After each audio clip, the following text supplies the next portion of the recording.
On the surface, I think it looks like a very simple business model, but I think there's a lot of work behind the scenes that people don't quite understand and get. I get it's per kilo at the end, so I get a week, I'd say 25, but it comes in a big box, so it'll be 100 kilos every month or so, which I'd say is maybe 400 items. Yeah. I definitely rather the 90s than the early 2000s. Yeah. I think I just preferred the more clean, minimalistic look. This is super trendy at the moment. It's just a zip-up knit with a little corduroy. You can see it's 20 years old, but it's just brilliant condition. Yeah. And you could still wear it so much.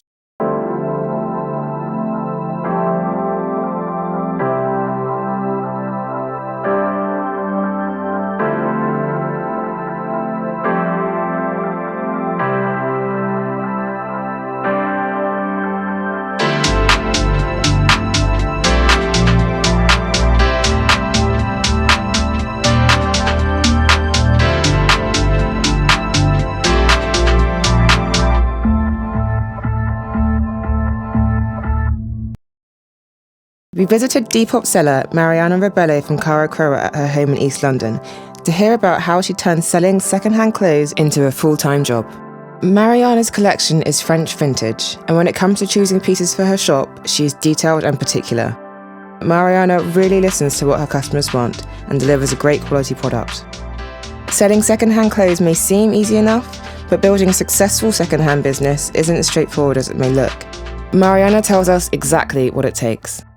So, explain the name to me, please. The name is actually a Portuguese saying of heads and tails. I just find it really catchy and I really like it.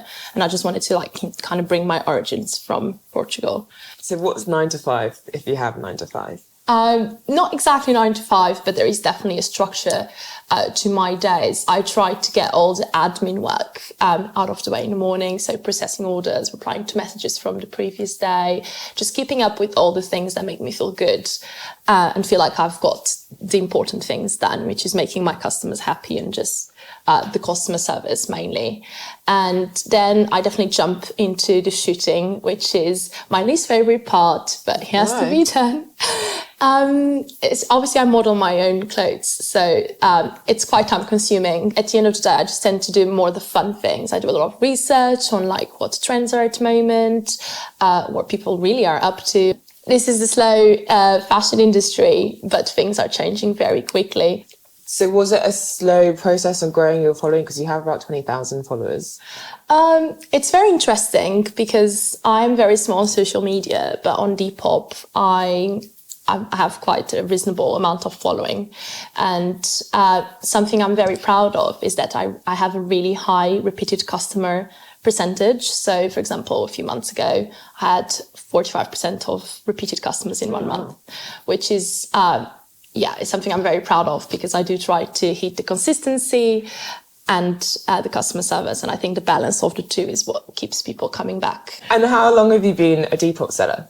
I've been a Depop seller for 2.5 years maybe now. Yes, 2.5 years. And I previously sold my own clothes on other platforms. But eventually I decided to make the big move to Depop. And it's been a journey. So you picked just about 2000s and 90s as your niche.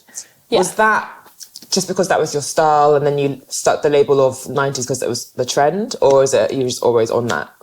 So when I started reselling my secondhand clothes online, I've realised that there was a lot of similarities from the fast fashion clothes that I wanted to buy and very similar vintage clothes. So I guess most mainstream fashion is now inspired by vintage styles. So I think that's where it came from. I just realised clothes were just better made in the 90s and the early 2000s, but mainly in the 90s. And I was just looking for, a more elevated style. The clothes just look better when they're vintage. So was your intention for your business, was it always going to be sustainable?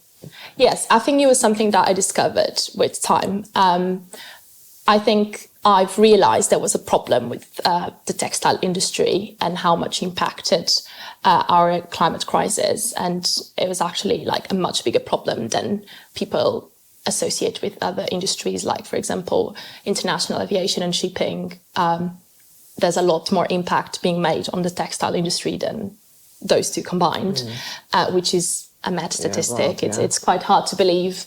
And I found out this while I started selling clothes, and I've realized that I could make money from selling secondhand clothes, which were directly solving and helping this problem. And where do you source your clothes from? So I currently source my clothes from 2 wholesalers in France. I work very closely with them on a weekly basis. We source clothes every week, and then eventually they come in a big bulk shipment to the UK.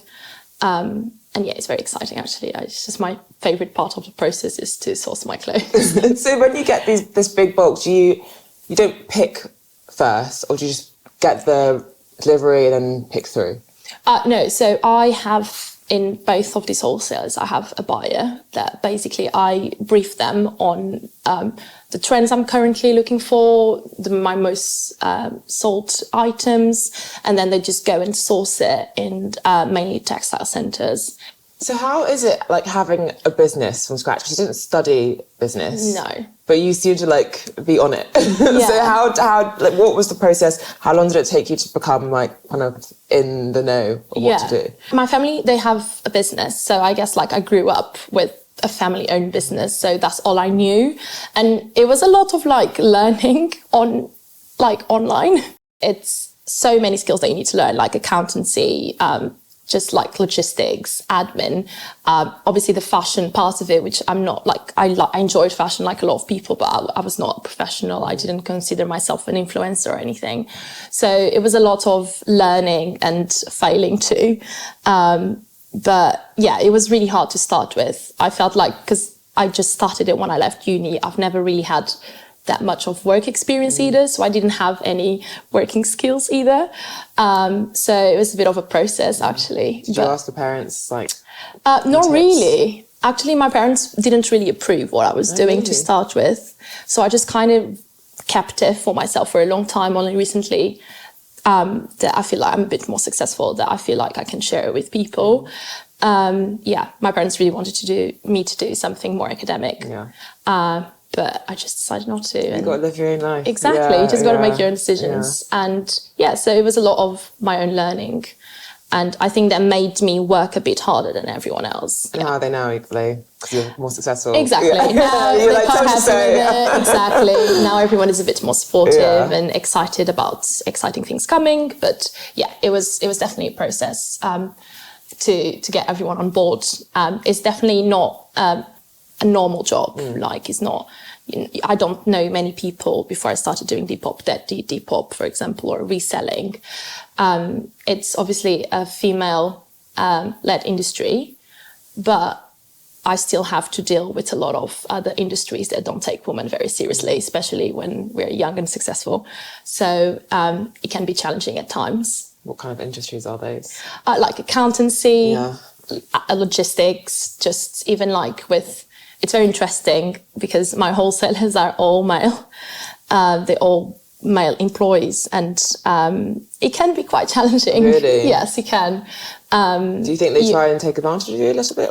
They definitely don't take me seriously at times. They don't quite understand the whole industry. My both wholesalers are male owned, and sometimes it can be quite challenging. You sometimes have to repeat yourself a few times to make sure that you are going to get what you want, because they just don't understand industry. It's just not something that the previous generation grew up with. Yeah. So it's quite new. And again, I think being a young female, it's just an extra challenge. It's an extra step. It's definitely an extra challenge. On the surface, I think it looks like a very simple business model, but I think there's a lot of work behind the scenes that people don't quite understand and get. I get like, it's per kilo at the end, so I get like a week, I would say 25, but it comes in a big bulk, so it'll be like 100 kilos every month or so, which I'd say is maybe like 400 items. Yeah. I definitely rather the 90's than the early 2000s. Yeah. I think I just preferred like the more clean, minimalistic look. This is super trendy at the moment. It's just like a zip-up knit with a little corduroy. Like you can see it's like 20 years old, but it's just brilliant condition. Yeah. And you could still wear it so much.